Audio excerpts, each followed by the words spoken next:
Hi welcome to Tushar's and mom cooking channel. ಇವತ್ತಿನ ವಿಡಿಯೋದಲ್ಲಿ ಒಂದು ಡಿಫ್ರೆಂಟ್ ಆಗಿರೋ ಚಿತ್ರಾನ್ನ ನಾನು ರೆಡಿ ಮಾಡ್ತಿದ್ದೀನಿ. ಈ ಚಿತ್ರಾನ್ನಕ್ಕೆ ನಿಂಬೆಹಣ್ಣು ಅವಶ್ಯಕತೆ ಇಲ್ಲ. ಯಾವಾಗಲೂ ನಿಂಬೆಹಣ್ಣು ಚಿತ್ರಾನ್ನ ತಿಂದು ಬೇಜಾರಾಗಿದ್ದರೆ ಈ ಚಿತ್ರಾನ್ನ ಒಂದು ಸರಿ ಟ್ರೈ ಮಾಡಿ. ಒಂದು ವಾರ ಸ್ಟೋರ್ ಮಾಡಿಟ್ಟರು ಕೆಡೋದಿಲ್ಲ, ಹಾಗೆ ಹುಳಿ ಬರೋದಿಲ್ಲ. ಫ್ರಿಜ್ನಲ್ಲಿ ಇಟ್ಟು ಒಂದು ವೀಕ್ ಆದರೂ ಯೂಸ್ ಮಾಡಬಹುದು ಈ ಚಿತ್ರಾನ್ನ ಗೊಜ್ಜನ್ನು. ವಿಡಿಯೋನ ಎಲ್ಲೂ ಸ್ಕಿಪ್ ಮಾಡದೆ ನೋಡಿ. ಈ ಚಿತ್ರಾನ್ನ ತುಂಬ ರುಚಿಯಾಗಿರುತ್ತೆ. ಯಾವ ಹೋಟೆಲ್ ಚಿತ್ರಾನ್ನಕ್ಕೂ ಕಮ್ಮಿ ಇಲ್ಲ, ಅಷ್ಟು ರುಚಿಯಾಗಿರುತ್ತೆ. ಒಂದು ಸಾರಿ ತಿಂದರೆ ಮತ್ತೆ ಮತ್ತೆ ತಿನ್ನಬೇಕು ಅನಿಸುತ್ತೆ. ಈಗ ಚಿತ್ರಾನ್ನಕ್ಕೆ ಏನೇನೆಲ್ಲ ಐಟಮ್ ಬೇಕು ಅಂತ ನೋಡೋಣ ಬನ್ನಿ. ಅಡುಗೆ ಎಣ್ಣೆ 50 ಗ್ರಾಮ್ ತೊಗೊಂಡಿದ್ದೀನಿ. ಸಾಸಿವೆ ಅರ್ಧ ಟೇಬಲ್ ಸ್ಪೂನ್ ತೊಗೊಂಡಿದ್ದೀನಿ. 25ರಿಂದ 50 ಗ್ರಾಮ್ ಕಡಲೆಬೀಜ ತೊಗೊಂಡಿದ್ದೀನಿ. 5ರಿಂದ 6 ಹಸಿಮೆಣಸಿನಕಾಯಿ ಉದ್ದವಾಗಿ ಕಟ್ ಮಾಡಿ ಇಟ್ಕೊಂಡಿದ್ದೀನಿ. 2 ಮೀಡಿಯಮ್ ಸೈಜು ಈರುಳ್ಳಿನ ಸಣ್ಣದಾಗಿ ಹಚ್ಚಿಟ್ಕೊಂಡಿದ್ದೀನಿ. 2 ಮೀಡಿಯಮ್ ಸೈಜು ಟೊಮೆಟೊನ ಸಣ್ಣದಾಗಿ ಹಚ್ಚಿಟ್ಕೊಂಡಿದ್ದೀನಿ. ಹಾಗೆ ಅರ್ಧ ಟೇಬಲ್ ಸ್ಪೂನ್ ಚಕ್ಕೆ ಪೌಡರ್ ತೊಗೊಂಡಿದ್ದೀನಿ. 2 ಚಿಟಿಕೆ ಲವಂಗ ಪೌಡರ್ ತೊಗೊಂಡಿದ್ದೀನಿ.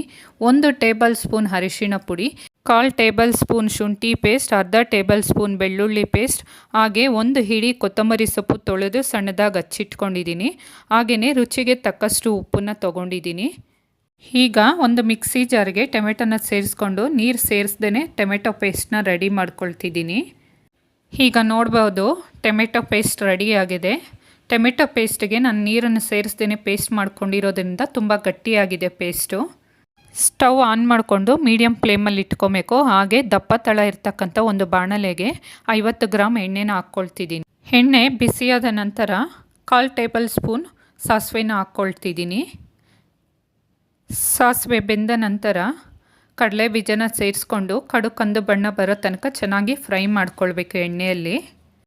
ಕಡಲೆ ಬೀಜ ಎಣ್ಣೆಯಲ್ಲಿ ಒಂದು 5 ನಿಮಿಷ ಚೆನ್ನಾಗಿ ಫ್ರೈ ಮಾಡ್ಕೊಂಡ ನಂತರ ಕಲರ್ ಚೇಂಜ್ ಆಗಿದೆ. ಈಗ ನಾವು ಮೊದಲೇ ಹಚ್ಚಿಟ್ಕೊಂಡಿರ್ತಕ್ಕಂಥ ಹಸಿಮೆಣಸಿನಕಾಯಿನ ಸೇರಿಸ್ಕೊಳ್ತಿದ್ದೀನಿ.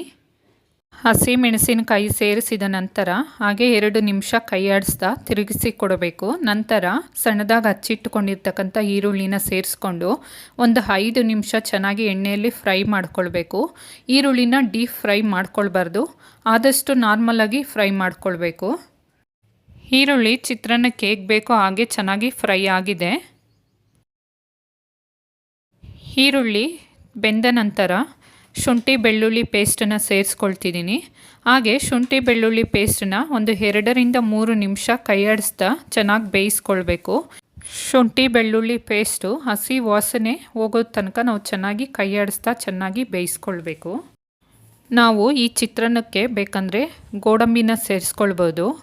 ಗೋಡಂಬಿ ಇಲ್ಲ ಅಂದರೆ ನಾವು ಸ್ಕಿಪ್ ಮಾಡ್ಬೋದು. ಹಾಗೆ ಜೀರಿಗೆನ ಸೇರಿಸ್ಕೊಳ್ಬೋದು. ನಾನು ಜೀರಿಗೆನ ಸ್ಕಿಪ್ ಮಾಡಿದ್ದೀನಿ. ಹಾಗೆಯೇ ಕರ್ಬೇವಿನ ಸೊಪ್ಪು ಇರಲಿಲ್ಲ ಅಂತ ನಾನು ಕರ್ಬೇವಿನ ಸೊಪ್ಪು ಸ್ಕಿಪ್ ಮಾಡಿದ್ದೀನಿ, ಬೇಕಂದರೆ ಸೇರಿಸ್ಕೊಳ್ಬೋದು.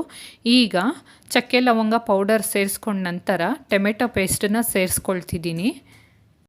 ಟೊಮೆಟೊ ಪೇಸ್ಟನ್ನು ಸೇರಿಸ್ಕೊಂಡ ನಂತರ ಒಂದು 5ರಿಂದ 10 ನಿಮಿಷ ಚೆನ್ನಾಗಿ ಡೀಪ್ ಫ್ರೈ ಮಾಡ್ಕೊಳ್ಬೇಕು. ಏಕೆಂದರೆ ಟೊಮೆಟೊಲ್ಲಿರ್ತಕ್ಕಂಥ ನೀರಿನ ಅಂಶ ಎಲ್ಲ ಇಂಗಿದ ನಂತರ ಎಣ್ಣೆ ಅಂಶ ಚೆನ್ನಾಗಿ ಹೊರಗಡೆ ಬಿಟ್ಕೊಳೋ ತನಕ ನಾವು ಚೆನ್ನಾಗಿ ಫ್ರೈ ಮಾಡ್ಕೊಳ್ಬೇಕು.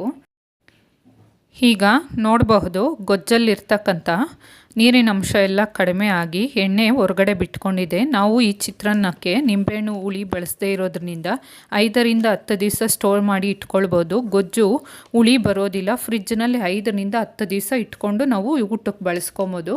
ಉಪ್ಪನ್ನು ಸೇರಿಸ್ಕೊಂಡ ನಂತರ ಸ್ಟವ್ನ ಆಫ್ ಮಾಡ್ಕೊಳ್ತಿದ್ದೀನಿ.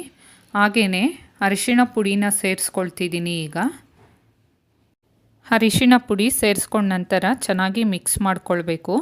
ಈಗ ಟೊಮೆಟೊ ಮಸಾಲ ಚಿತ್ರಾನ್ನ ರೆಡಿ ಆಗಿದೆ. ನಾವು ಮಾಡಿರ್ತಕ್ಕಂಥ ಮಸಾಲ ಚಿತ್ರಾನ್ನ ಗೊಜ್ಜು ತಣ್ಣಗಾದ ನಂತರ ಸ್ಟೋರ್ ಮಾಡಿಡೋ ಅಂಥ ಗೊಜ್ಜಿಗೆ ನಾವು ಕೊತ್ತಂಬರಿ ಸೊಪ್ಪನ್ನು ಸೇರಿಸಬಾರ್ದು. ನಾವು ಮೊದಲೇ ಸ್ಟೋರ್ ಮಾಡಿರ್ತಕ್ಕಂಥ ಗೊಜ್ಜನ್ನು ಸಪ್ರೇಟ್ ಮಾಡಿಕೊಂಡು ಊಟಕ್ಕೆ ಬಡಿಸ್ಕೊಳೋ ಗೊಜ್ಜಿಗೆ ಮಾತ್ರ ನಾವು ಕೊತ್ತಂಬರಿ ಸೊಪ್ಪನ್ನು ಸೇರಿಸ್ಕೊಳ್ಬೇಕು. ಗೊಜ್ಜು ತಣ್ಣಗಾದ ನಂತರ ನಾನೀಗ ಕೊತ್ತಂಬರಿ ಸೊಪ್ಪನ್ನು ಸೇರಿಸ್ಕೊಂಡಿದ್ದೀನಿ. ಕೊತ್ತಂಬರಿ ಸೊಪ್ಪು ಸೇರಿಸಿದ ನಂತರ ನೀಟಾಗಿ ಮಿಕ್ಸ್ ಮಾಡಿಕೊಂಡು ಇದಕ್ಕೆ ಅನ್ನನ ಸೇರಿಸ್ಕೊಂಡು ಈಗ ಮಿಕ್ಸ್ ಮಾಡ್ಕೊಳ್ತಿದ್ದೀನಿ. ನಾವು ಈ ಗೊಜ್ಜಿಗೆ ರೇಷನ್ ಅಕ್ಕಿ ಅನ್ನ ಆದರೂ ಬಳಸ್ಕೊಳ್ಬೋದು ಅಥವಾ ಸಣ್ಣಕ್ಕಿ ಅನ್ನ ಆದರೂ ಬಳಸ್ಕೊಳ್ಬೋದು.